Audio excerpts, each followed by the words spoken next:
the agenda. Those in the sanctuary, please continue having your lunch, and we'll get the vital attendees checked in.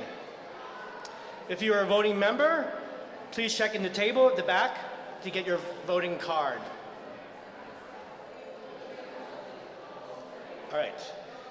We're going to review the multi-platform meeting procedures now. Exciting. For our virtual attendees, if you are more than one person joining on Zoom or have a phone buddy, please rename yourself on your screen so everyone's name is shown. Please do that now.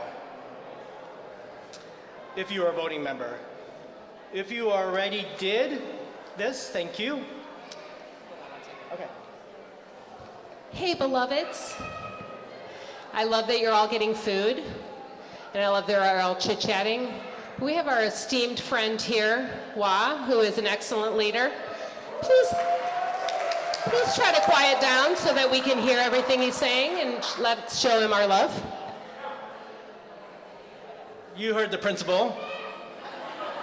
All right.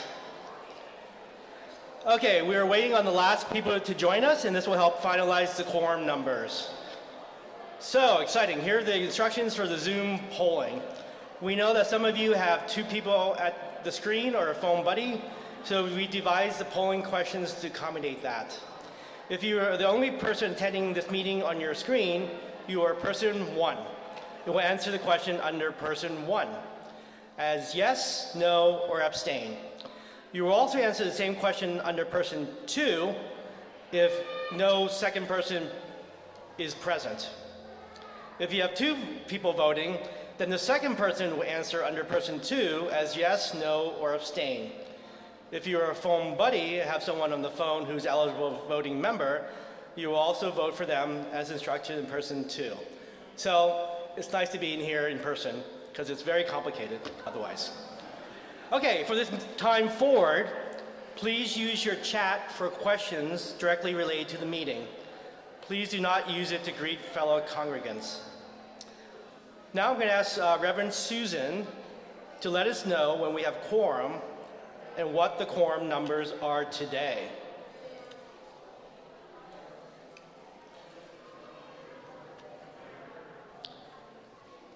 So people are tallying the votes.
She's going to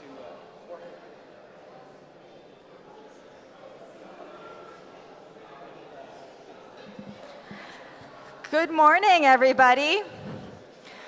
Good morning. She's back there, Reverend Susan. Hello. All right, so per our bylaws, to conduct any voting today, we need a quorum of 20% of our voting membership. So you can see on the sign, we have 433 voting members, which means we need 87. As of right now, we have 143 people. Whoa! That's great. And then, as a reminder, for today's vote, we'll have majority votes, which is 50%, and 2/3 vote, which is 66.7%, 67%. Thank you. Thank you. All right. We have quorum. Thank you, Reverend Susan. I'm Wa Voscott. You also might know me as Caesar Augustus during the Christmas pageant. I'm going to be much more nicer today. Thank you. It's been a great year as president of the board of trustees. As I am the president, I will be presiding over this meeting. Per our bylaws, we do not need a motion for a chair at the regular annual meeting. I call this the 2025 Unitarian Church of Evanston annual meeting to order. Great. I'd like to introduce Ann McAllister, our parliamentarian, and Dana Dean, our board secretary. Please stand up, who has kindly agreed to take the minutes for this meeting. And Jim is just accompanying them at the table. Okay. Okay, timekeeper, all right. Thank you to our staff who helped put this meeting together. Adam Goff, Tori Foreman, Vicky Dobell, sorry for the name. Reverend Dibby, okay. Reverend Eileen Wilcott, and Reverend Susan Francis. All right. Our first order of business is to approve the minutes of the 2025 annual congressional meeting. So this is actually 2026, right? Okay. That's what it says here. Okay. This was emailed out to you a couple weeks ago, along with a full meeting packet. So I'm sure you all looked at that carefully. Are there any questions about last year's minutes? Great. I'm sorry? Okay, great. If there's no, Carrie, thank you. Do I hear a second? Second. All right. Thank you very much. We have a motion to approve the minutes. Are there any questions about the motion? All right. No questions? Great. Adam, please put up the voting poll. All those in favor, please vote yes on the poll. Those against the minutes, please vote no on that same form. Those abstaining, select abstain. Remember to answer the question for person number 2 is either no second person present if you're alone on your screen, or if appropriate choice if you're the second member of the same screen. Those in the sanctuary, please raise your voting card to approve the motion. All right. I gotta let people count. Okay, majority rules. Oh, okay, sorry. Those opposed, please raise your voting card. No, Reverend Eileen said we didn't need to count. Is that okay? Should we count the votes? Oh, okay, got it.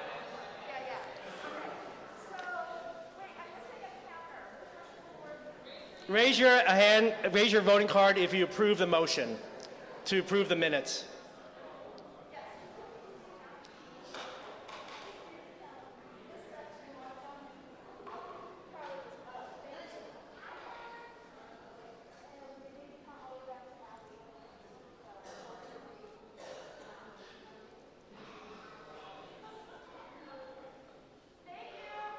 Thank you. Oh.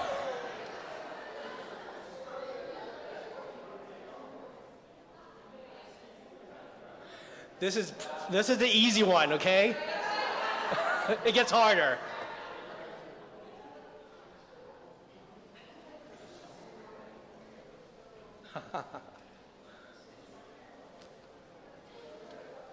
And I'll be the tiebreaker.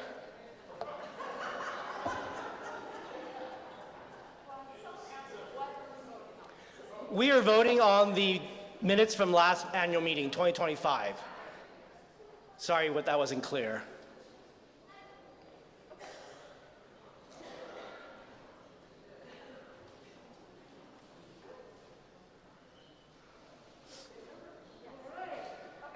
Okay, I gotta do all those opposed, right? Okay, all those opposed, put your card down. All those opposed, now raise your voting card if you're against the last year's annual meeting. Okay. Okay. 0? Okay. Abstention? Please raise your card if you're kind of neutral about it. Okay. All right. So Forrest, Marie, or Allie, please let us know when the online poll is closed by announcing the results.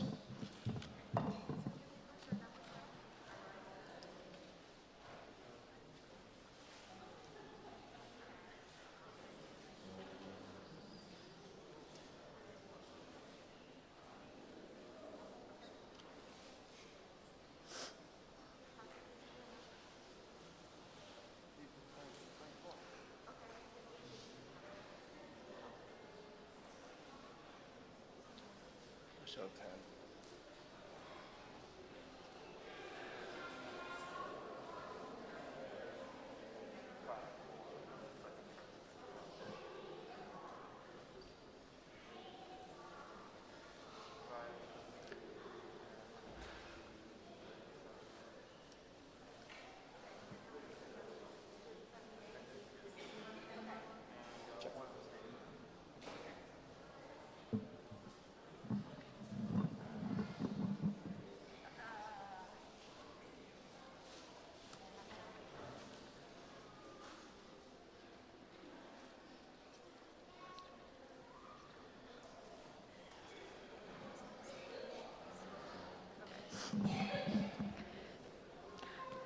The motion passes 134, 0 against, and 1 abstention. All right. Voting is concluded. I think we have 134 yes, 0 no, and 1 abstention, correct? Thank you, everyone. The minutes are approved. The secretary would note that the minutes were approved as written. Thanks, Anna. All right. Now we're getting to bigger things. We're going to now vote on the proposed 2026-2027 operating budget. Reverend Eileen, you'll be presiding for CJ. Thank you. Our esteemed treasurer, CJ Presto, is at the graduation of his eldest child, Rory. So we said that was okay. So I'm going to do my best to fill in for him. Let me see if I can do the slide switch. No, Adam, I need you to do the slide. Adam, I need you to go to the next slide. Please, thank you. Because I don't seem to be able to do it. Nope, did that. Great. Whoop, whoop. I'm not touching it, I promise. There we go. Okay. Our budget priorities for this year, for the coming fiscal year, which starts July 1st and runs through June 30th, are once again fair wages for our staff based on the UUA guidelines, which for those of you who don't know this, we look at the UUA has done an extensive process of determining what are fair wages based on our geolocation, our geo index. And one thing that changed from last year to this coming year is that we are now in a higher geo index 5, which means that the minimum amount of salary for our job positions has gone up a little bit. But we were able to easily incorporate that into our budget with our pledge drive goal. Also covering the rising costs of insurance, which we all understand and know. And two, we added a significant chunk to the maintenance of our building just to be able to remediate and hold off the next capital campaign, which may be in the next 3 to 5 years. So we're just really trying to keep our maintenance of our building intact. UUA dues remain, we are an honor congregation, which is there aren't a lot of congregations that pay the full ask from the UUA, so we're proud to be able to do that. And we added some to membership programs, including worship music and faith formation. Okay, next slide, please. Highlights are that we achieved our pledge drive goal, yay! even exceeded it by a little bit. Thanks to Carla Williams and Jim Dibble and the whole Pledge Drive team for making this drive so successful and smooth. And anecdotally, I mean, I don't have like hard concrete data on this, but it seems like we really were able to get to our goal with less like effort, less struggle. It happened faster, and I just want to thank everybody for their responsiveness and their generosity. We got good feedback, and we'll continue to learn and improve the process. Our fundraisers exceeded, oh, can we go back? Go back just one second. Our fundraisers did exceed their goals as well, our rummage sale and our auction, so that was very exciting. Our rummage sale actually exceeded the goal that we had. We had set a very conservative goal for this year, and we exceeded it by $10,000, which gave us the confidence to be able to have that higher number in this next year's budget, because we've had that consistency for the last several years. Expenses have been kept in check. In part, we've been able to use cash accruals, remaining cash after the fiscal year closes, to be able to save for a future intern, save a little bit more for sabbatical coverage, and we've also budgeted pretty conservatively using historical data.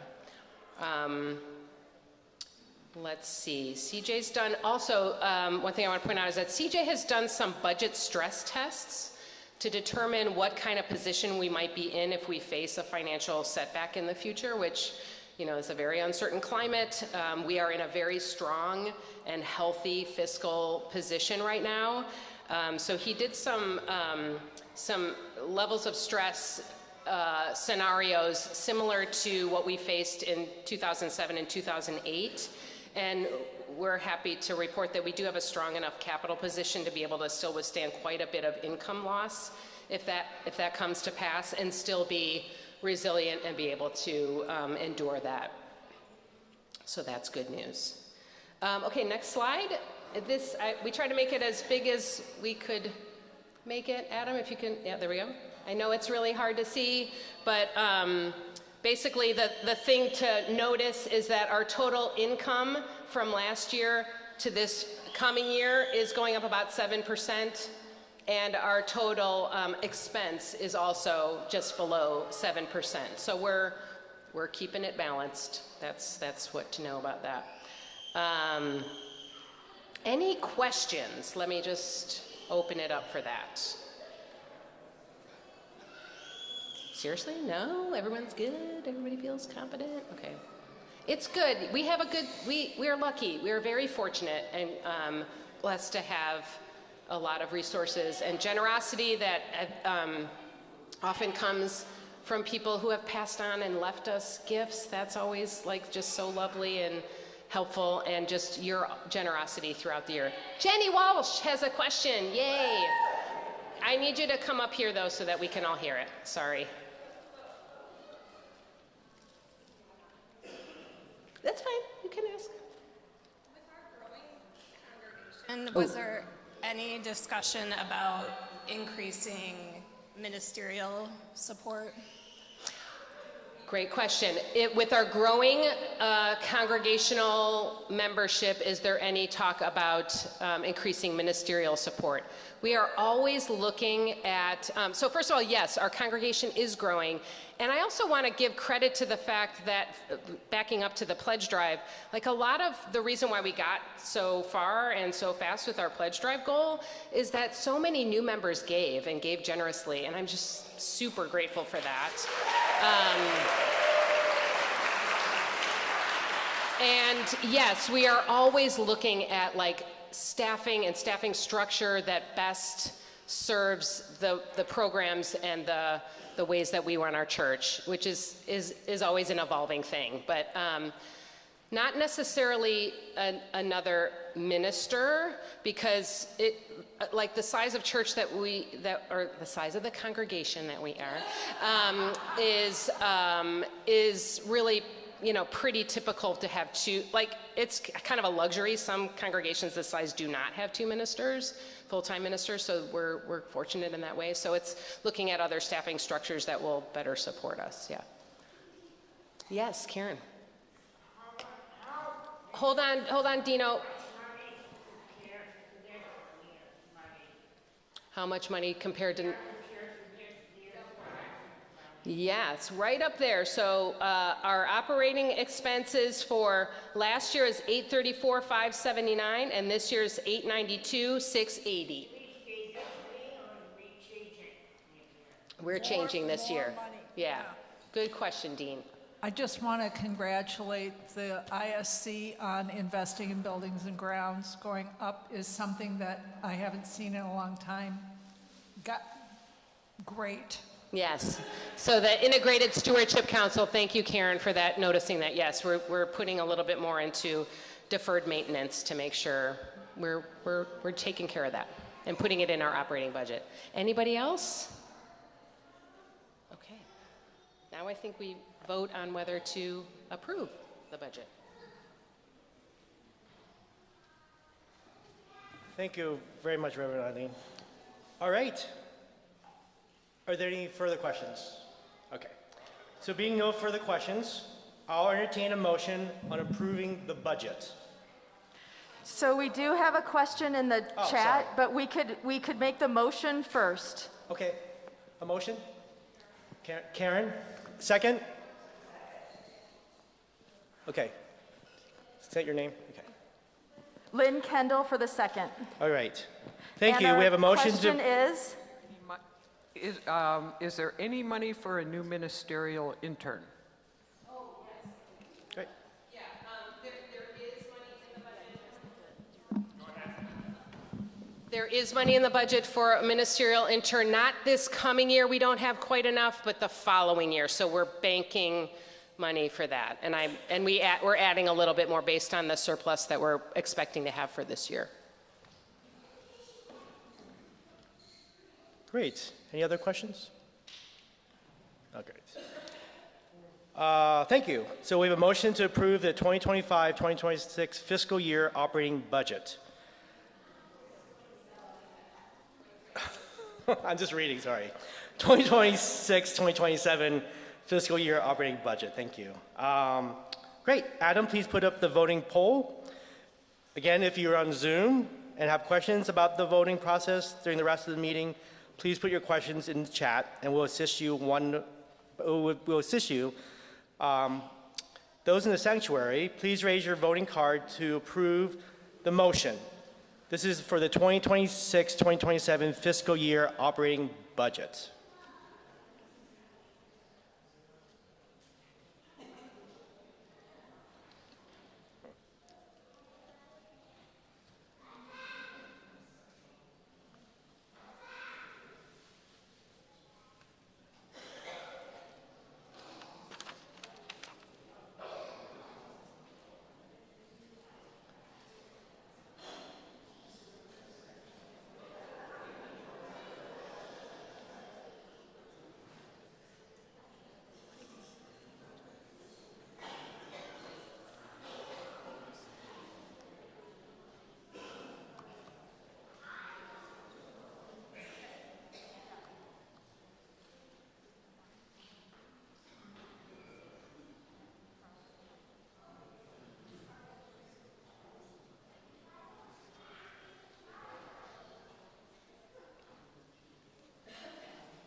I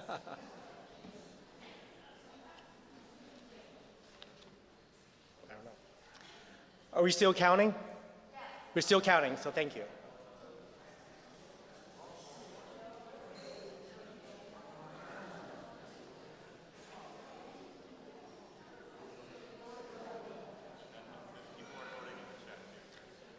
We're going to get our upper arms exercise today, right?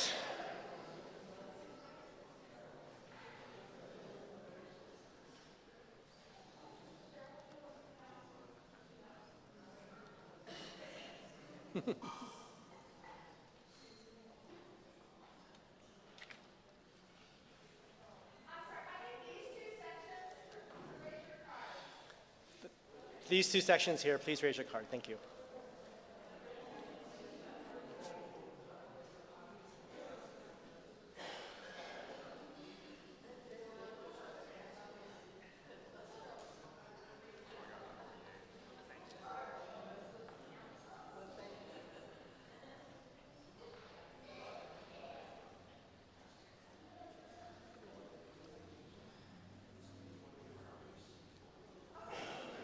All right, thank you, everybody. Hands down. Okay, this should be a lot quicker. All those oppose, raise your voting card. All those oppose.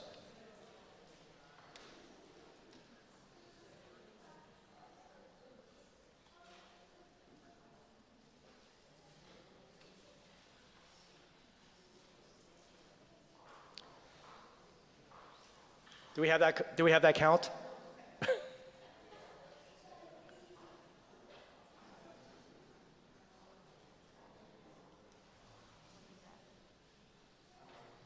Reverend Susan, do we have that count? Or can I move on? Or no? Okay. Abstention, please raise your voting card. Thank you.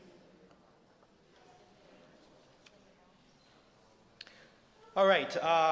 Forest Maria Alley, please let us know when the online poll is closed by announcing the results.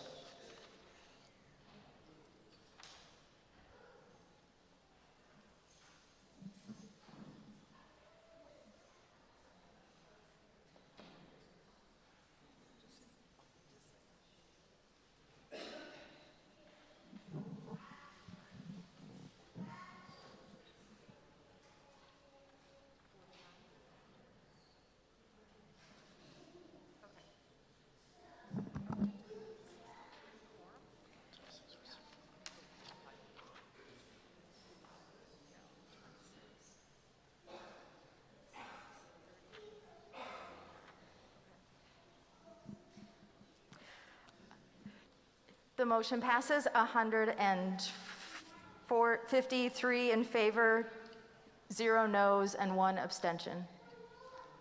Thank you, everybody. The 2026-2027 fiscal year operating budget is approved.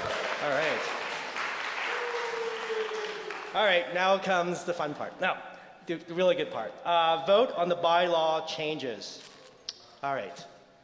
Next, we will vote on the one bylaw change that has been recommended and approved by the Board of Trustees for consideration by the congregation.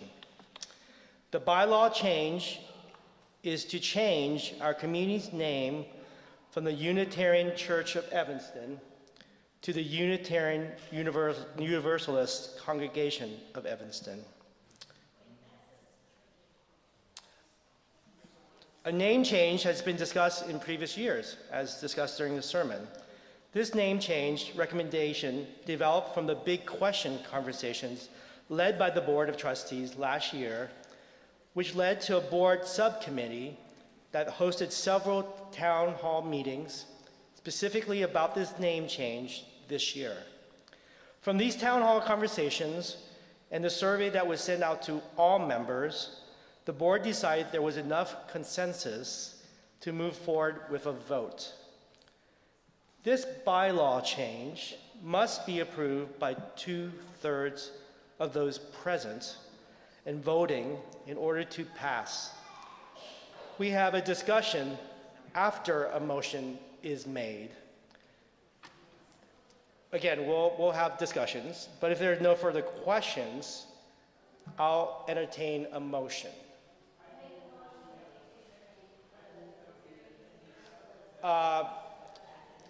Actually, if I can have Forrest Marie, who is on the subcommittee, give the full motion as required, that'd be great. Forrest Marie? I move we approve the bylaw change of our community's name from the Unitarian Church of Evanston to the Unitarian Universalist Congregation of Evanston.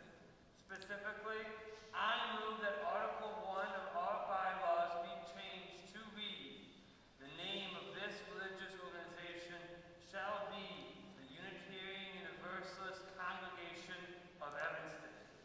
I further move that all references to the name in the bylaws and their official documents be changed to the Unitarian Universalist Congregation of Evanston. Do I hear a second motion? Okay, right. Great, thank you.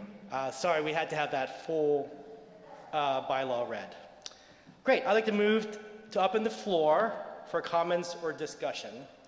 People will be allowed to speak for 2 minutes. We will also allow discussion from no more than 15 minutes. If you are online, Please indicate in the chat if you like to speak. Please indicate if you're speaking for or against. If you are in person, there are 2 microphones at the front of the sanctuary. Once you are recognized by the chair, please state your name, whether you are for or against the motion, and ask your question or comment. Please. Great. Please state your name and whether you're for or against. Thank you. Hi, I'm Karen Courtright, and I am for this change. In the past, I have not been for this change, and I've changed my mind. The reason I've changed my mind is because we really are Unitarian Universalists, and you know, this is a change. I mean, we should have, we're 25, 55 years, 65 years late in making this change. We could have made this change shortly after I was born. Certainly could have made this change when I joined the church 45 years ago. Wow. Or not quite. Anyway, church and congregation is something that's going to represent challenges for us. I've spoken with some people in leadership, and I think that these are challenges that we're just going to have to face down and deal with. I'm especially concerned about how we communicate with the outside world about why we're making this change and what it means. As a person who spent the last 20 years of her career in marketing communications, this is something that I know that there are people here who are skilled at marketing communications. I used to be one of those people. I'm not anymore, but I hope that there are some of the younger and newer members of this congregation who will bring those skills to bear, because I think it's critically important and needs to be done. I will probably continue to say I'm going to church on Sunday mornings. And I will be proud to be a member of the Unitarian Universalist congregation of Evanston. Thank you so much, Karen. Thank you.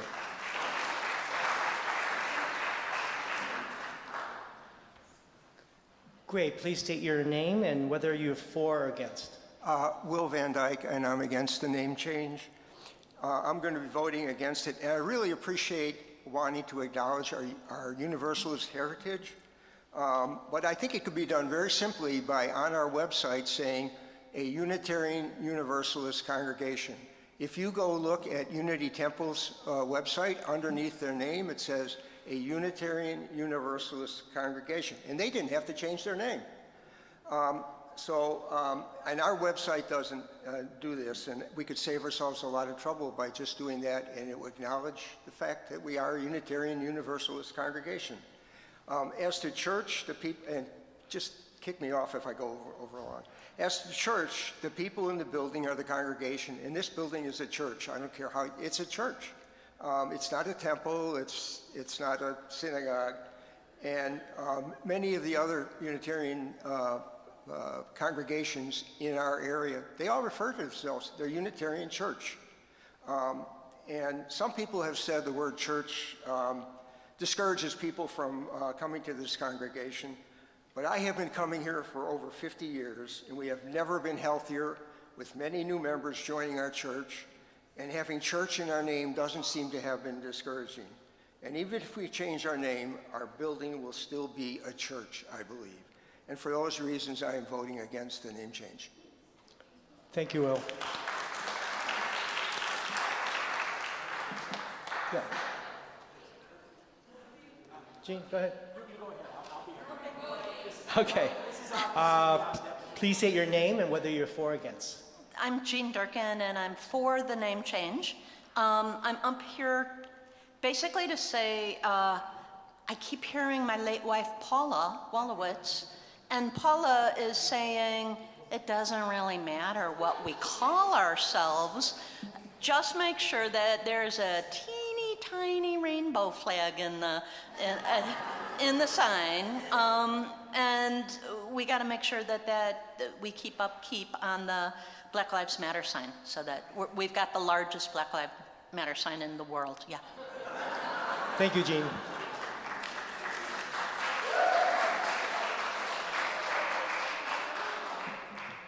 Great. Please state your name and whether Yeah. you're for or against. Thanks. Yes, I am Peter Silverman.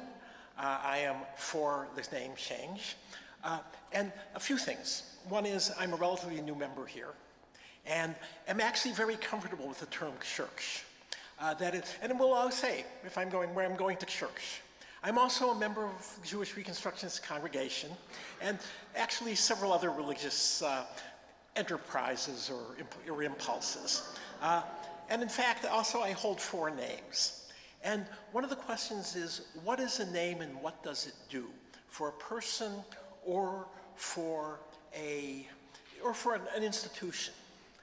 And in a sense, looking especially at an institution, does it support, in a sense, acknowledge the foundation that the past has? That is, that stream of current that fuels a religious impulse.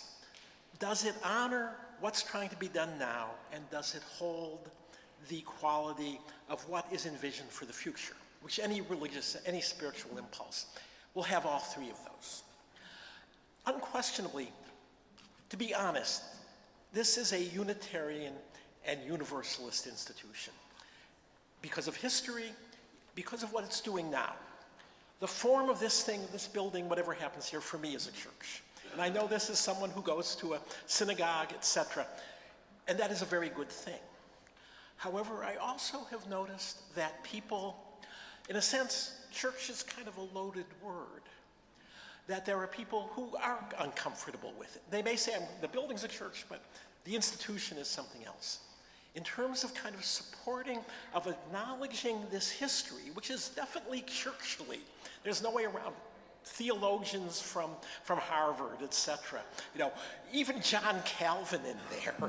It's that holding the thing congregation for a lot of people will be more comfortable. For those who like church, congregation's okay. Therefore, in a sense, there's almost a very creative compromise here. Unitarian and Universalism. Universalism, they got a cross. Thank you. Unitarianism is something different. That we have, I'll be very quick. Yeah, I apologize. Great. Okay, very, very quick. Is that I think that the name change honors the conflict here. Great. And so on, so I support it. Thank you, Peter. Thank you. Great. For the record, please state your name and if you're for and against. I'm Andy Fisher. Probably most of you know me. I think at this time I'm going to vote in favor of the name change. As many of you know, I'm quite an avid environmentalist, and what Eileen said in the sermon, being both Unitarian and Universalist, weaves together our 7th principle of supporting all forms of life, not just people, but of course trees, birds, fish, insects, everything. But the main reason I came up here was for a practical question. Me, and I'm sure several members of the rest of you, when you pass away or want to donate to this organization a fair amount of funds or money. And right now in my will it is stated the Unitarian Church of Evanston, and will I have to change my will to the new name? That's my main question. Oh, thank you. Oh, get careful. Careful. I saw that happening. And I think we can answer that question because it is a good one, Andy, and you've brought it up. I appreciate you bringing it up. Dana, our resident former attorney, did some investigation. Yeah. Former church attorney. Am I on? Yeah. Okay. I called my own estate attorney asking that question because it came. Can't hear me?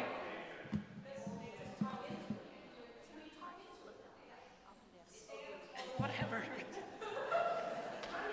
I asked my own estate attorney because the question came up during discussions. I think, Andy, you asked it previously. And he said, if there's not going to be confusion about it, if people will still know that this is what it is. There are no other Universalist churches of Evanston. You know, there's no risk of confusion that you don't need to change your will.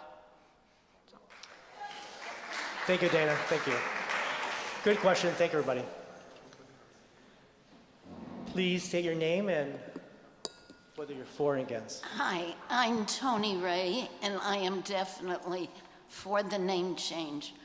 Many of you on your first time coming may have seen me. I'm often the greeter. And previously, when I lived in Lake County, I was often the greeter at the North Shore Unitarian Church.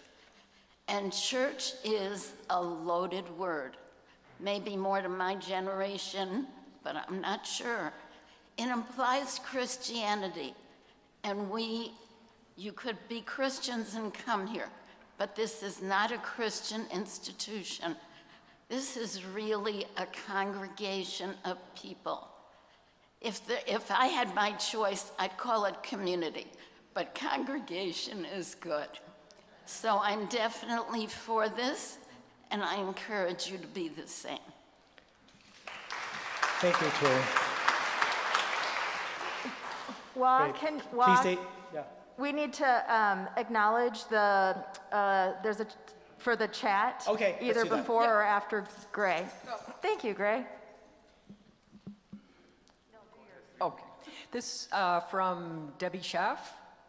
I'm for the name change. I like having the emphasis be on the people, a congregation, rather than the building. We congregate to practice and grow in our values. Great. Thank you, Debbie. Please state your name and for and against. Thanks. I'm Gray Wiviot. I use they, them pronouns, and I'm speaking to you as a member and not your preacher's kid. Just want to emphasize. And I am for the movement or the motion. It may not surprise you to think that I am in favor of changing a name because I myself did it. And so I know firsthand the power that it can be, the power of you yourself naming yourself in an incredibly accurate way and being seen and perceived in a way that is more accurate to who you are. I grew up here. I'm extremely comfortable with the word church being in our name because I know what church means here. But I also know that a lot of people who aren't here and so don't have the voice to say, church makes me uncomfortable. And it's a reason for not being here. It's something that we talk about in disability inclusion of like, you can't always expect people who are being blocked in access for whatever reason, whether it's physical or a mental block of not wanting to enter a building that says church. You can't expect them to be able to speak in a space that isn't access for them. So I want to speak and say, there are people who are really triggered and are uncomfortable with the word church. I also want to speak to the fact that, like, as a lifelong Unitarian Universalist, I identify much more heavily with the Universalist side of our faith. I love all the values, but the values that come from Universalism and the history of that is really meaningful to me, and I think a lot of people in this church, in this congregation. And so I think it is important to have a name that reflects our true identity, and kind of an expert on that one. But yes, I think it would be great. The name outside is just a sign. Like, labeling the building is one thing. We're talking about how we want to label ourselves as a group. Great. Thank you, Gray. Thank you. Hello, everybody. Please state your name. Oh, yeah. My name is Ned Schaub, and I am kind of neutral on what we should do. I do have a few questions, and they're not meant to derail anything, but having spent time in marketing and communications in the nonprofit sector, most recently at a church that changed its name, I question who we're trying to reach with the name change. And my observation about nonprofit organizations and communications is they often think about what they want to hear. They don't think about who they're really trying to reach. And I understand the word congregation is, to many people, more appropriate, it's less charged. And if we change our name to Unitarian Universalist Congregation of Evanston, who are we really reaching with that? It says more to us internally, it sounds like. But what I haven't heard us say is, hey, and some of you may know these terms, your primary market. That's the main people you're trying to reach. Now, in our case, that could be new members, it could be partners in the community, all of the above. But usually you differentiate between, this is our primary audience. We're really trying to, let's say, get new members. Our secondary is other organizations, and our tertiary is whatever. But if all we're saying is, we think that name will be better, the question is, what is it really doing in the community? Are we saying one thing that doesn't mean people and changing it to another thing that doesn't really mean things to people? Yes, we can educate. The question is, what are we trying to do? Be more appropriate, honor the past, etc. But what are we doing in modern times, right now? Who are we trying to get what message? And that's the thing that I don't understand yet, but I love the questions. It's not all about the answers, it's about the questions. Thank you, Ned. Great. Please say your name and before it gets. Okay. Hi, my name is Kylie Corey, and I have a question first before I begin. Is there a way we can honor the Unitarian Universalist part? Because I love adding the Universalist heritage to our name, but leave church instead of changing congregation, so Unitarian Universalist Church of Evanston. Is that a motion that could be made?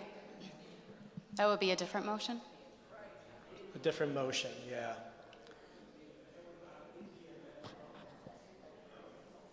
Oh, does that need an amendment, Ann, or what's the next process?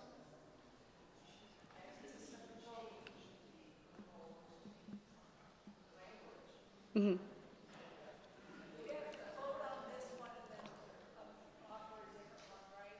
We vote on this one first, and then we'll do another motion. Okay. To do. No? No? Okay. So you would make a motion to amend, and we would discuss and vote on that motion and come back to this. I'm sorry, you guys have to go up to the microphone if you want to comment. I know, I don't think she's actually made a motion. I don't think she made a motion. Okay. Okay, I thought it was, yeah. What is that? Are you done? I'm done, yeah. Oh, yeah, I'm done. okay, you're asking for amendment. Okay, we'll table that and let's get one more. All right.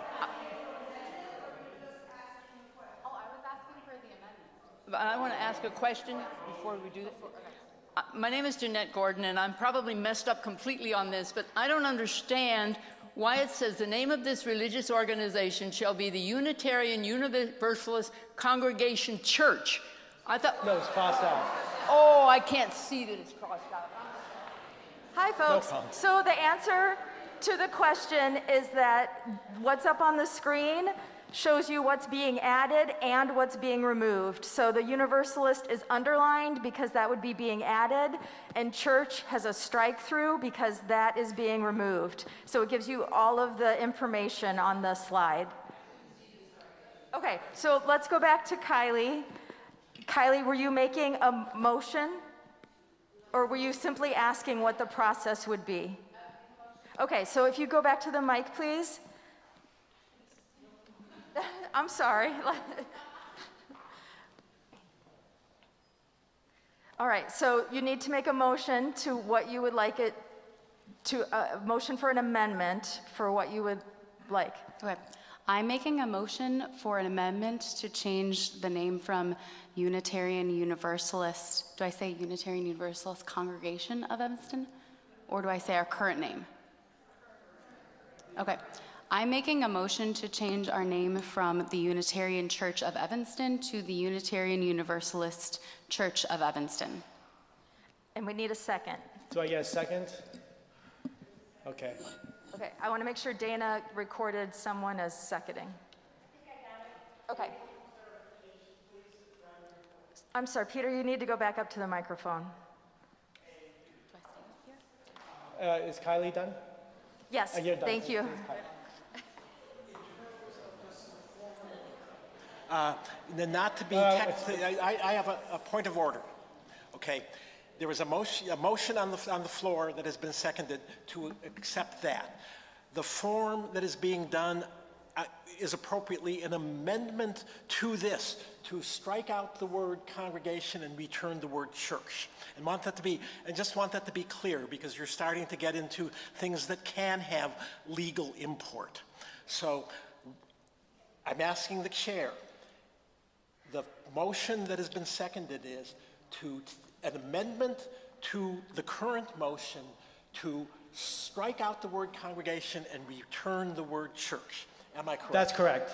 Okay. The amendment to the motion now will read, we're going to vote on that, of course, but it's the Unitarian Universalist Church of Evanston is the current amended motion. So I guess we'll have some more comments on that, right? For and against. I think this one works. If you don't mind. Okay. Please state your name and if you're My for name is or Ann against the current McAllister, motion. and I am rising to say that we have to vote on the amendment that Kylie introduced. Yes, we have to vote on that. Once the questions are finished, right? Once we're done discussion? Yeah, after discussion. After discussion. Thank you, Ann. We're currently discussing the amendment to the motion. Forrest, sorry. Please say your name and you're for and against the current motion. Hi, my name is Forrest Marie. I am against the adjustment to the amendment. I am for the original amendment of adding Universalist and replacing church with congregation. For the general audience outside of our building, the word church, I think, refers to a cross being visible somewhere, and I really don't know where I would find one. I think it would be misleading to outsiders, and I don't think it reflects what it means to me. Universalist, I believe, is the most radical message that the world needs today, that no matter who you are or what you do, in the inherent penetrating core of reality, you are not different from anyone else in your value or your life. And it is more relevant than ever for us to make this front and center to our identity, facing outward, and to reflect the reality that we are accepting in ways that are radical to the general society that we live in. Thank you. Thank you, Forrest Marie. Okay, please state your name and you're for or against the current amendment to the motion. I'm Rita Rousseau, and I have a question rather than a statement. Since we have had already some interesting comments about the original resolution, I'd like to hear back from Kylie or somebody else who agrees with her about why exactly Unitarian Universalist Church of Evanston would be the best. I don't think we should vote on that without having some support for whatever that rationale is. I appreciate that comment. Thank you. No. She's saying that people who support Kylie's amendment to the motion should speak. Correct? Oh, I'm sorry. For or against that amendment to the motion. But please. Yeah, just speak. Please speak. Say your name, please. Sandra Schroeder. Sandra. I personally like I guess I'm against the amendment, and I am for the original motion. I have two reasons. One, I personally like the idea of congregation. I am a new member here, and I was so impressed at all the work that's already been done, all the discussion that's already happened with many, many people. And therefore, that's my second reason for wanting to stay with the original motion. And also because I don't want anybody to leave before we vote. Thank you. Thank you, Sandra. Thank you. No fighting. Hey, Yes. I have Peter Silverman. online comment. Online, sorry. Do it online. Thank you. Okay, this is an online comment. My name is Sheila Holder. I am speaking against the inclusion of the word church in our name. To me, church is strongly, maybe exclusively associated with Christianity. I am not a Christian and find church offensive. Another one. Thank you, Another Sheila. one. Another one? Okay. From Ed Finkel. I am in favor of the original motion and against the amendment. As a non-denominational congregation, calling ourselves the Unitarian Church of Evanston doesn't make any more sense than calling ourselves the Unitarian Synagogue or Unitarian Mosque of Evanston. Okay, thank you, Ed. Okay, please say your name again. Yes, I am Peter Silverman, and I am speaking against the amendment, in a sense with difficulty.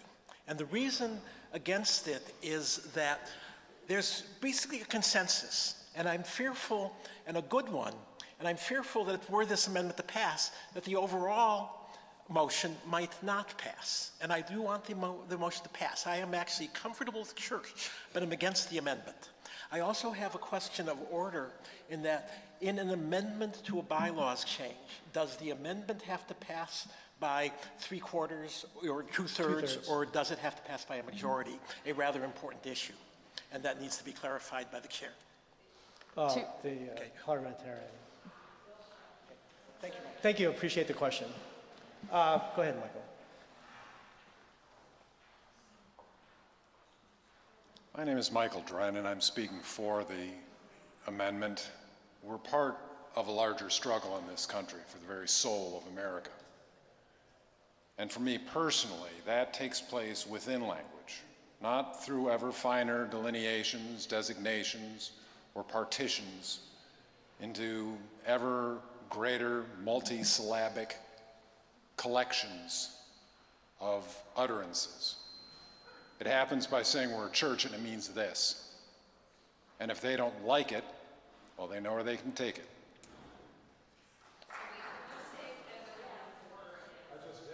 He's against the, no, he's for the amendment. Yes, thank you. Hi, Kelly. Hi, my name is Kylie Corey, and I'm speaking for the amendment. I would love to keep the name Universalist in our, or I would love to add the name Universalist in our name to honor the tradition that we hold as Unitarian Universalists, and especially hearing the sermon today and knowing that our value of pluralism comes in from Unitarian or Universalism helps me to see that that is a helpful word to speak about what we're trying to convey through being a church. I've written some things. I don't know how much I'm going to get through, but I want to say why. I know we came to this service and this meeting with either an idea or a firm stance on how you'd be voting today. I wanted to take a few minutes to explain why I'm voting to not change the name from church to congregation specifically. As a person who identifies largely as a Christian and who takes solace in my culturally Jewish ancestry when I participate in those traditions, this space has always felt welcoming of my beliefs, yet has never felt explicitly Christian. This church has shown me what a church should be, which is not true of most churches. This space is an exemplar of what love looks like in action, and inclusivity is what this space is about without having to change our name. With a mission statement as big and ambitious as ours, and the fact that we're always asking ourselves, who do we want to become? This question could lead us to believe that we need to change our identity, but meaningful identity shifts and living into our mission with integrity comes from the small attitude shifts and choices to be more kind, welcoming, and inclusive in our everyday actions. It means getting more involved within the structures currently in place within this church to nurture the human spirit for a world made whole. Changing our name is not, is that time? Yeah. Oh, thank you for your time and attention. Thank you, Kylie. Thank you. Should you say your name? I'm Tom Heffling. My purpose is to call the question, which means with 1 second, we get to vote the amendment up or down, and then we proceed to either enact the original motion or the amended motion. Okay. Need a second. Great. I hear a motion. Do I hear a second? Okay. Sorry. Okay, maybe more questions or? Okay. We have one online comment. All right. All right. So we need a 2/3 vote is needed to approve the amendment. No, to approve the motion to call the question. We will now vote on the bylaw change. No. Okay, sorry. We're voting on the amendment to the bylaw change.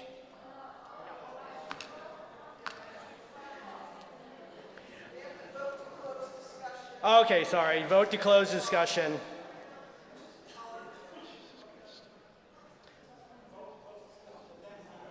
Okay, I think we're going to vote to close discussion. All who's in favor of closing this discussion, raise your card. Thank you.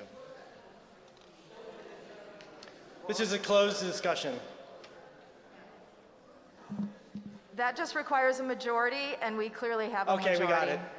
Yay. Now, do we vote on the amendment to the bylaws or amendment to the motion? Clarification?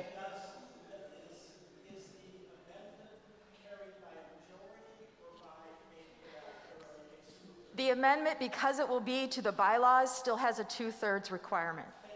2/3 requirement, okay. Wait, I'm hearing that, because it's going to change the bylaws. Oh, wait, are you saying that then we would vote? This is for the amendment. Again? Okay.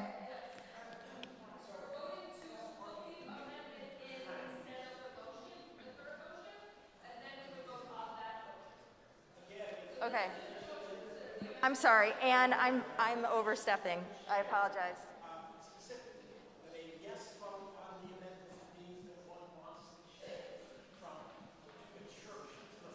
Yeah. Okay, so if I can ask for a vote, right? Okay, this is the vote for the amendment, which will now be a change to the bylaw, which will be the Unitarian Universalist Church of Evanston. Okay? So you're voting for if you want that amendment to proceed with a vote, right? Is it 2/3, Ann? Going once, going twice? Okay. 2/3. Just changing the motion to add the amendment. This is just to get the first base, okay? To do the Unitarian Universalist Church of Evanston to proceed with the amendment. Who's all in favor? Raise your card.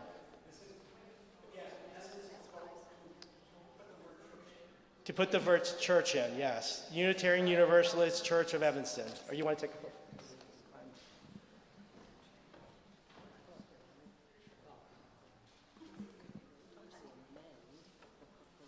Yeah, this is a vote to amend the proposal, which is now, removes, takes back church, right? So this is the vote to amendment to the proposal, which is Unitarian Universalist Church of Evanston. So we're voting for, which I know Kylie is. Who supports this? Raise your card, please. We need 2/3 vote. Yep, it's still 2/3.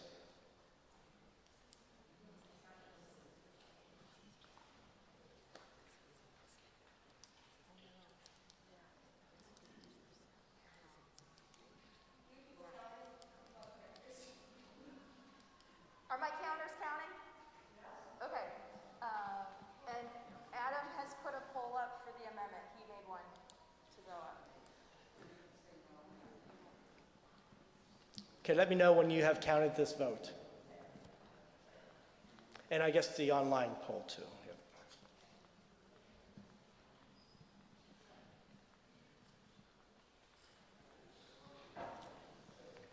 Exciting. Okay, we're good. So now we're going to vote for people who are against the amendment to the motion, against putting back church or keeping church in. So now you're voting, you're against the amendment. We'll take us back to the original motion.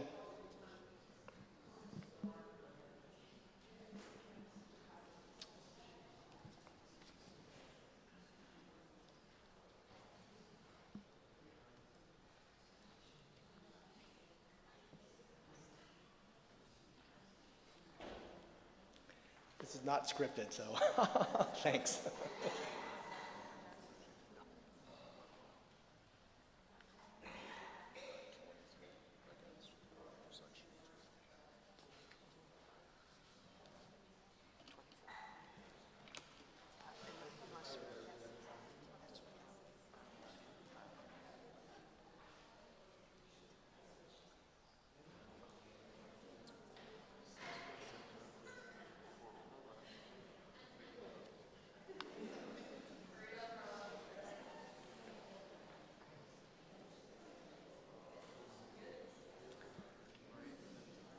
We're still counting, right?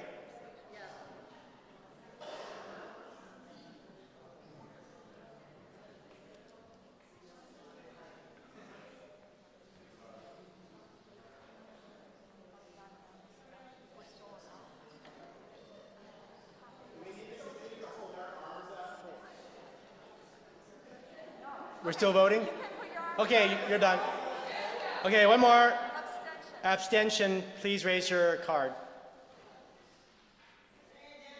This is abstention for the amendment to the motion. I know there's a song there somewhere. All right. Okay, great.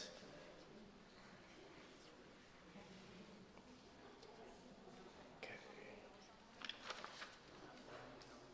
Please let us know, Forest Maria Alley, when the online poll is closed, and then we'll announce the results. The abstentions are all counted? Okay, thank you. Again, this upper arm exercise today. You're gonna feel really good. I guess.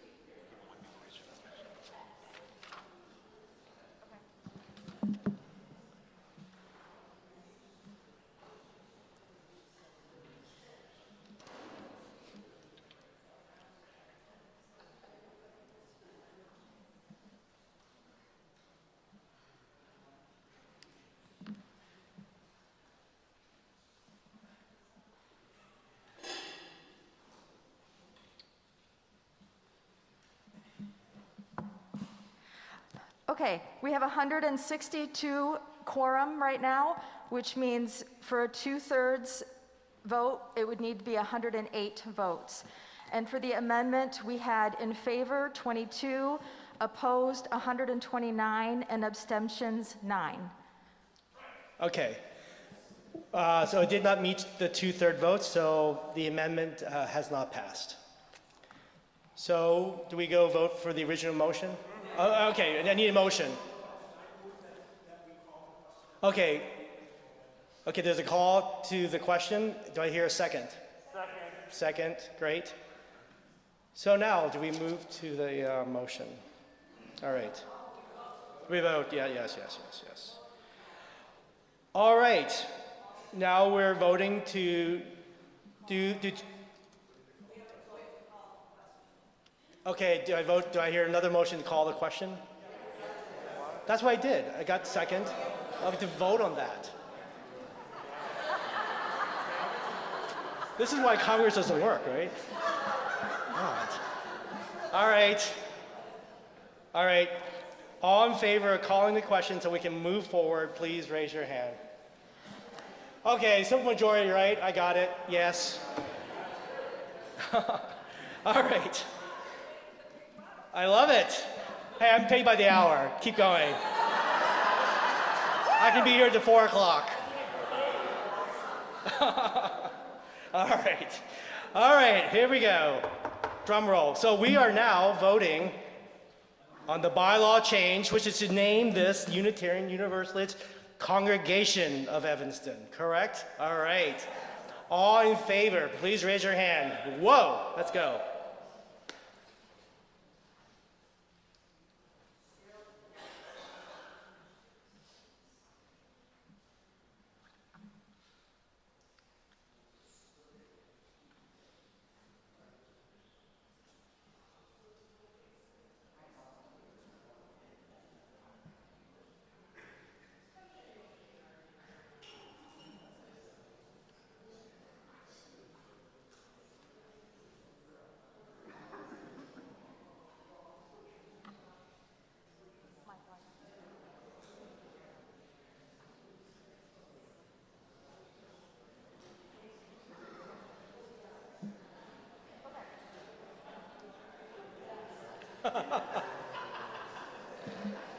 All right.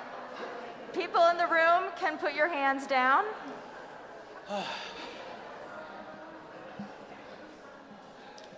All right, good. Now we're going to vote for people who are against the motion. Please raise your card. Against the motion, please raise your card.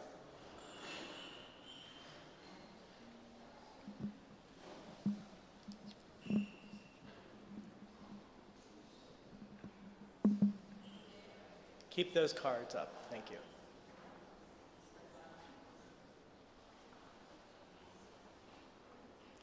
All right.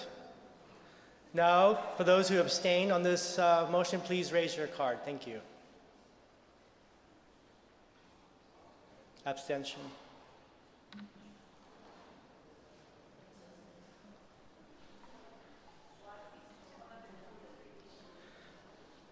The last I saw was 162.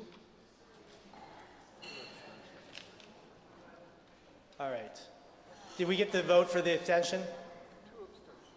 All right. Okay, Fort Maria Alley, please let us know when the online poll is closed by announcing the results.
Okay, we still have a quorum of 162, which means we need 108 to pass.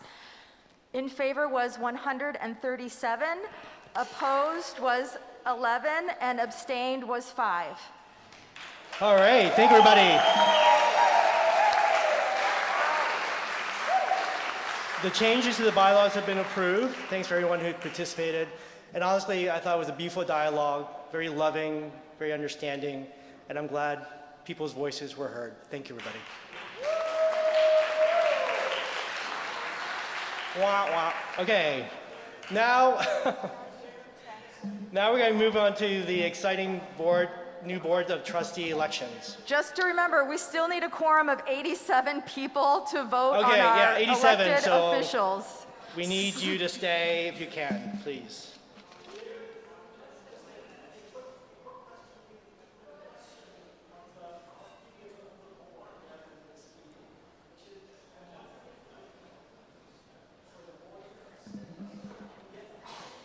If you have a question, Yeah, you yeah, have yeah, to I go can- to the microphone.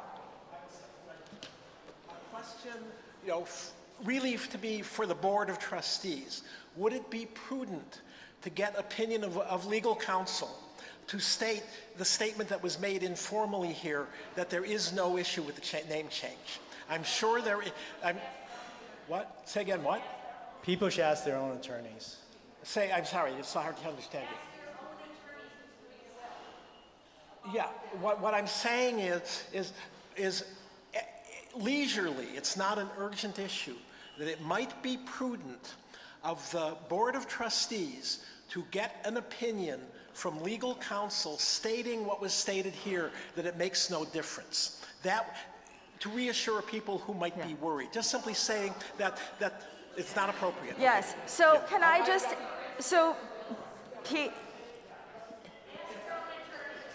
yes, so I just want to say, Yeah, okay. You're a legal counsel. Okay. All right, ask you shall receive. Hi everyone, I'm Sarah Isles. I am the attorney for the Unitarian Church of Evanston. And Dana and I together handle the legal affairs of the congregation, and we will make sure that whatever name change transpires or does not transpire today, that we... That's right, we voted. Yes, that appropriate measures are taken to make sure that all of the external engagements with the community are handled and there's no confusion. Thank you. Great, thank you. Yeah. All right, thank you everybody. I know it's a big deal and we're gonna get through it, and we did do a big chunk today. Thank you. There'll be some remaining stuff to do. All right, now we get to the new Board of Trustees. We approach this with deep gratitude to our nominating committee and all those who've stepped up to help guide our congregation. I invite Cheryl Mounts to talk about our Board of Trustees slates. And I guess please stand when you are named. Good afternoon.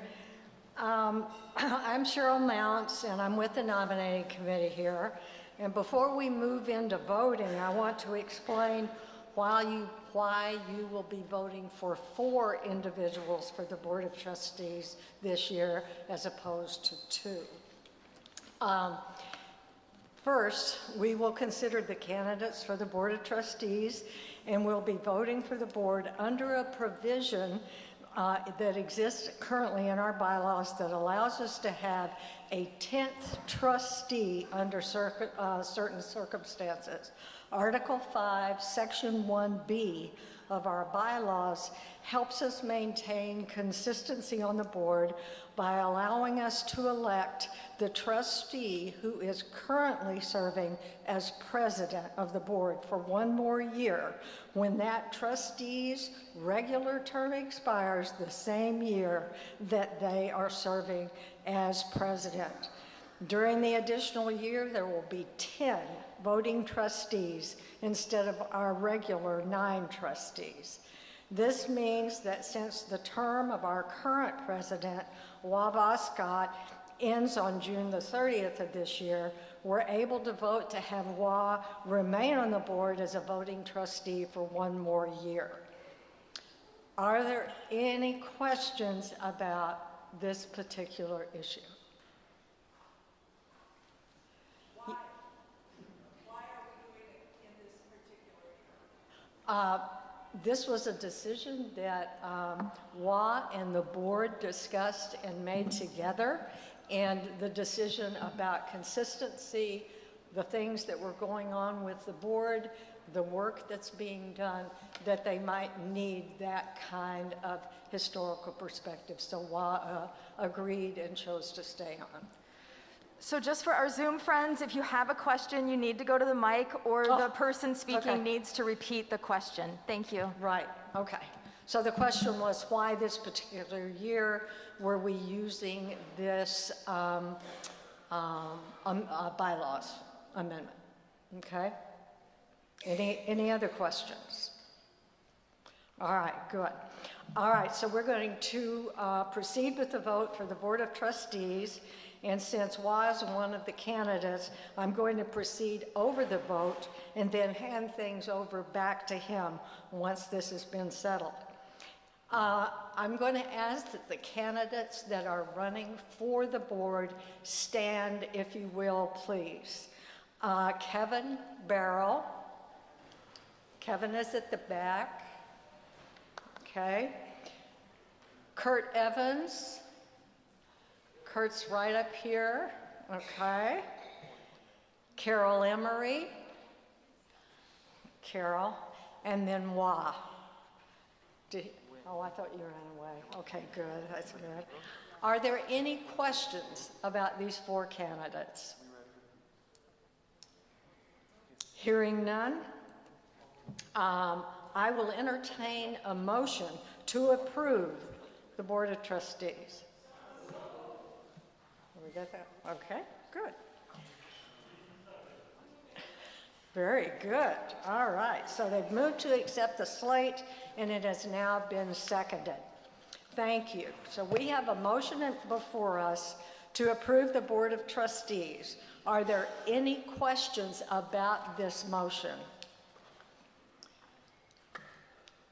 Okay. Adam, may I ask you to put up the voting poll, please?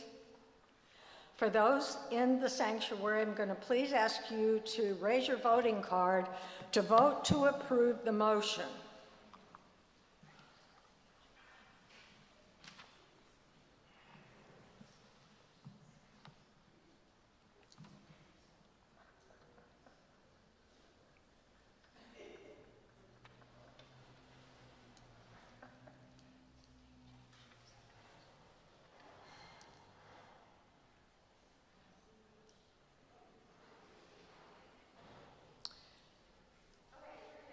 Very good. I'm now going to ask for anyone in opposition to raise their cards. Seeing none, I would ask that anyone that wishes to abstain would raise their card. Seeing none, I beg your pardon? You got it? All right, very good. So the poll is closing, and Reverend Susan, are you going to give us the numbers?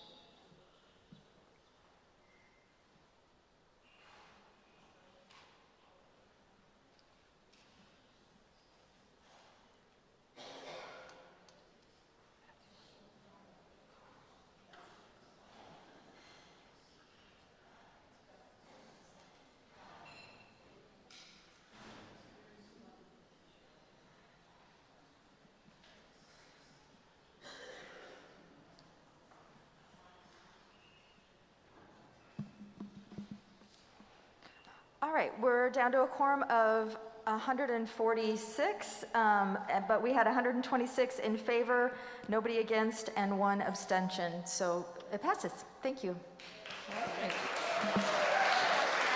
So, thank you, everyone. The slate of candidates for the board has been approved. I'm going to turn this back over to Wah.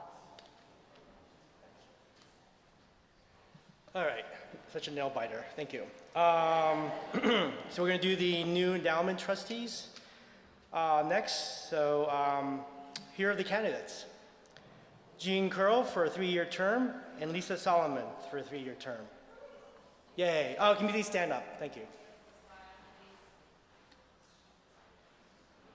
Next slide. All right. And please stand up. Jean and Lisa. All right, hi Lisa. Okay. Okay, great, thank you. Great, and are there any questions about these candidates? Okay. Okay, there being no further questions, I'll entertain a motion to approve the endowment trustees. First motion, second? Second, great. Thank you. Now we have a motion to approve the trustees endowment. Are there any questions about the motion? Not yet. Adam, please put up the voting poll.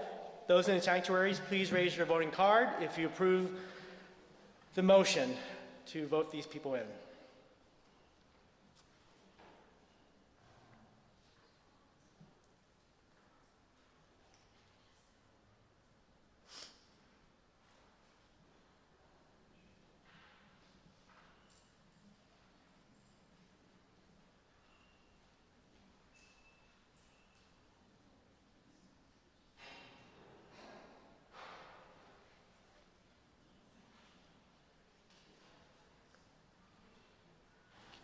Put your hands. You're good? Okay. Thank you, guys. All right, well, let's see if the online poll is closed and ready to announce the results. Oh, I'm sorry. Well, sorry. Now we're voting for those who are against these slates of candidates. So raise your card if you're against. All right. Now we're going to do abstentions. Anyone abstaining from this vote of new endowment trustees, please raise your card. All right.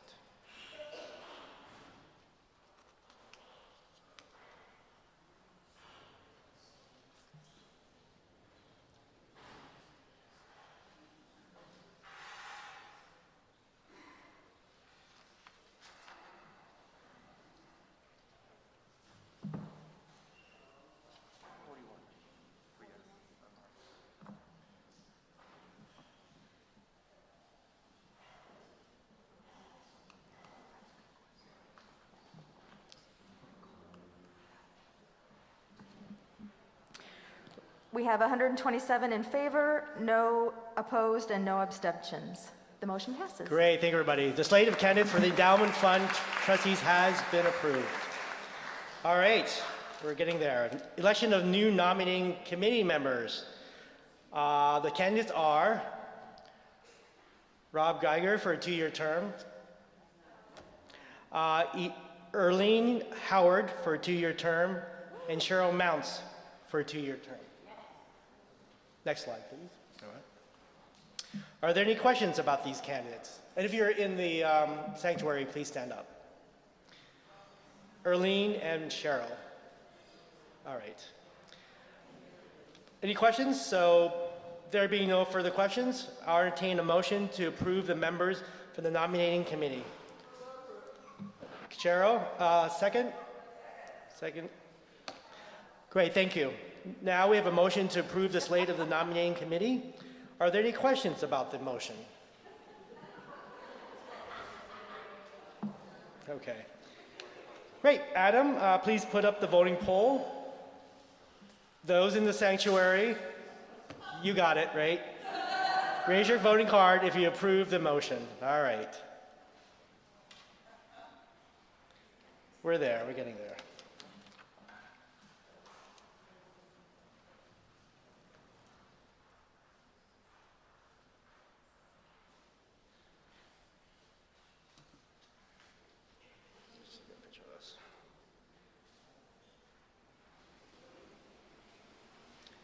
Smile, everybody.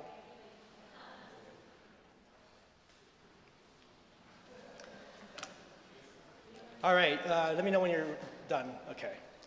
All those opposed, raise your voting card, please. Abstention, please raise your voting card. Great. Please let us know when you have the votes.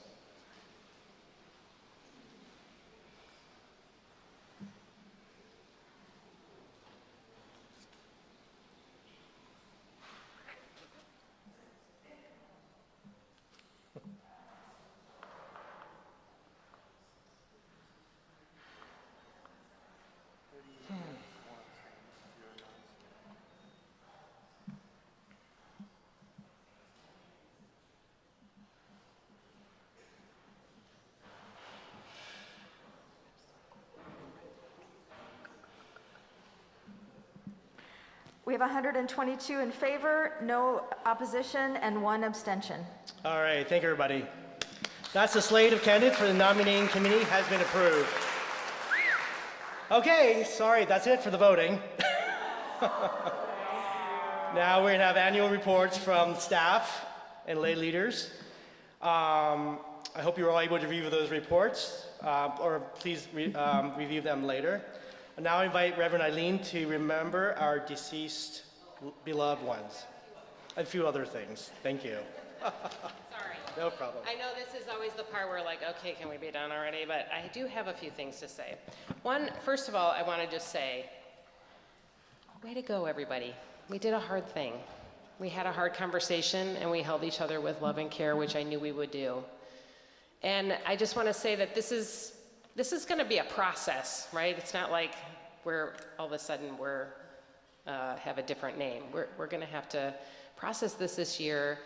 And if you didn't get a chance to share your mind or speak your truth, if you have feelings about this that you feel unsettled or just unsure about this, please talk to me or talk to one of the board members.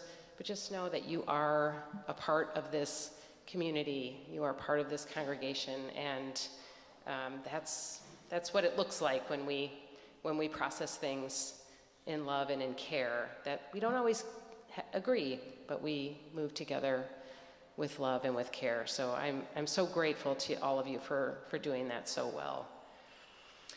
I want to just express gratitude for our dear Emma Farrell, who just grateful.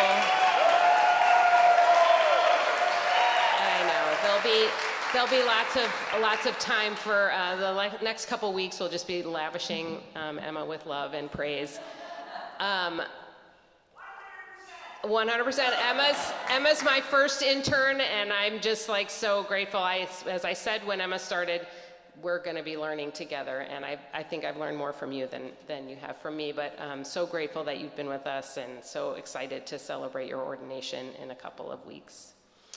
I also want to express gratitude for Vicki Deebley, our beloved staff accountant, who's served as our staff accountant for almost 7 years. She is retiring again after coming out of retirement to help us all those years ago, and she's been incredibly dedicated, conscientious, and competent in managing our financial books. We will miss having her in the office, her steady presence, her eagle eye editing, and attention to detail. And after serving in this part-time support role, Vicki will return to her place as a longtime member of this congregation. You'll see her in the seats on Sundays, and please join me when you do see her. Please join me in thanking her and congratulating her on her retirement.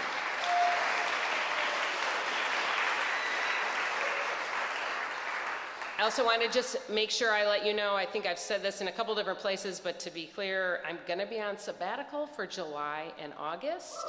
Thanks. I mean, I guess. Are you like that happy to see me go? I do have we will have guest preachers lined up, and Reverend Susan will be here, and Reverend Elizabeth Harding will support the pastoral care team. You will be in very good hands. There were so many highlights this year. I put them in my annual report, but I just want to, it's like looking through it, it's so overwhelming. We started the year with our Living Legacy tour, a pilgrimage to Alabama about the voting rights and civil rights movement. It's incredible. It was an incredibly powerful experience and like heartbreaking. It brings the heartbreak even closer, knowing what's happened today, or what's happening right now. We've taken part in protests and vigils at Broadview and attended No Kings marches and protests organized by Indivisible. We hosted a vigil here after Renee Good was murdered, filling the space fuller than I've ever seen it. That was incredible, and we are building our community partnerships in lots of ways, including hosting the Climate Action Evanston reboot of the Earth Day celebration, worshiping with our neighbors, Lula B. Sherman United Methodists. We had 3 more sessions of meeting our interfaith neighbors with Lula B. and with the Krishna Consciousness community and with the Sikh faith. We held a 4-part UU history class, ending with an exploration of our UCE history, which was really incredible. And we had a wonderfully successful auction, rummage sale, And those auction items are still like being enjoyed. I was at an auction event last night, which was so much fun. So I hope you still have some of the reaping the benefits of those community connections as well.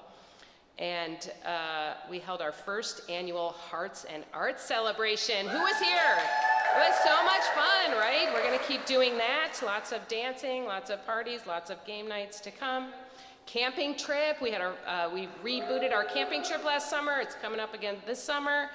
And we wrapped up our anti-oppression task force work after 5 years of working towards our ongoing goals of expanding ownership of the work, deepening our radical inclusion and hospitality practices, and sharing power. So that is, we are living into those. Even though the task force has concluded, the work continues.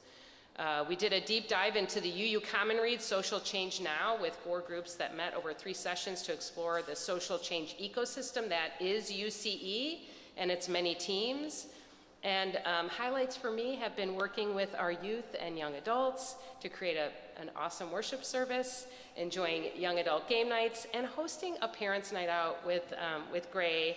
We had nine little ones here. We had so much fun and hope to do that some more. I'm so grateful to serve this congregation, to work with the incredible staff, to have been able to celebrate Vicki and Gregory's 10th and 20th year anniversaries, to serve with such amazing, talented, and dedicated colleagues like Reverend Susan, Kathy, Adam, Tori, Vicki, Stephen, Liz, Kathy, the other Kathy, Sean, Jeannie, Julia, Barb, Margot, and Sydney. I hope, God, and Elizabeth, of course, Reverend Elizabeth Harding. But thank you all for the many ways that you make this a beloved community. And now I want to name those who have died this year. Put the names up on the screen, please. And I'm going to read them, and if we could just hold for just a moment these dear souls that have passed this year who have been beloved in this community. Irene Adler, James Egbert, Joan Horberg, Bruce Kallick, Melanie Kitchener, Shirley Mordine, Stuart Noby, Charlie Pekarik, Sharon Sadler, and Alice Swan. May they be held in blessed memory always. That's me.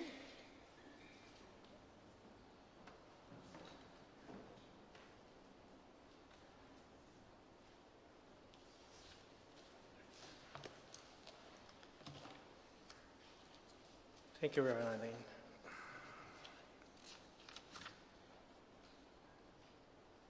All right. Now I get to invite Carla Williams, a member of the UU Network team, to share some information about this year's upcoming General Assembly. Thank you all for your patience. This will be really quick. My name is Carla Williams. I use she, her pronouns.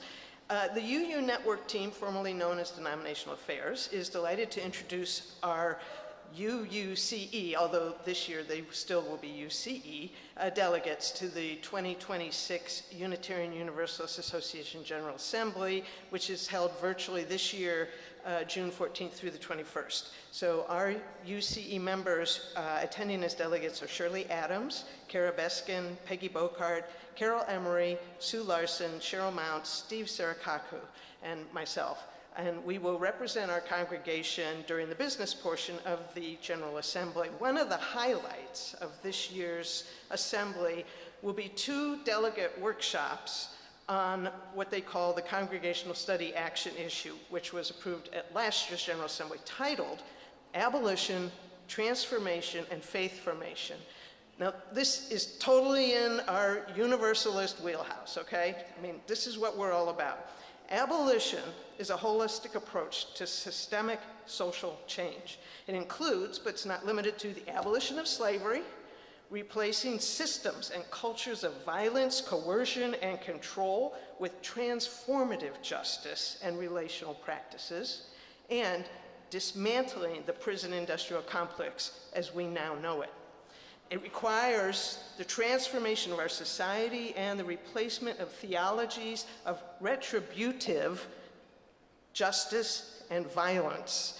And our commitment to the practices and ideals of abolition work make us able to connect among all the threads of our current social and environmental justice work.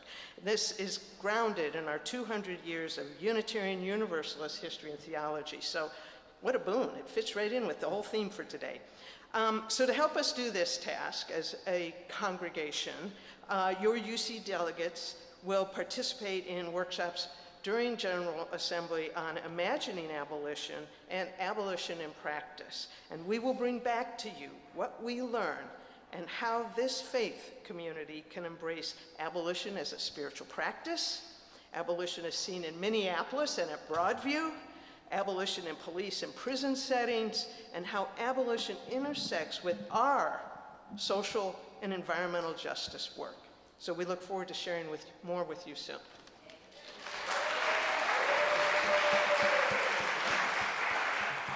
All right, thanks, Carla.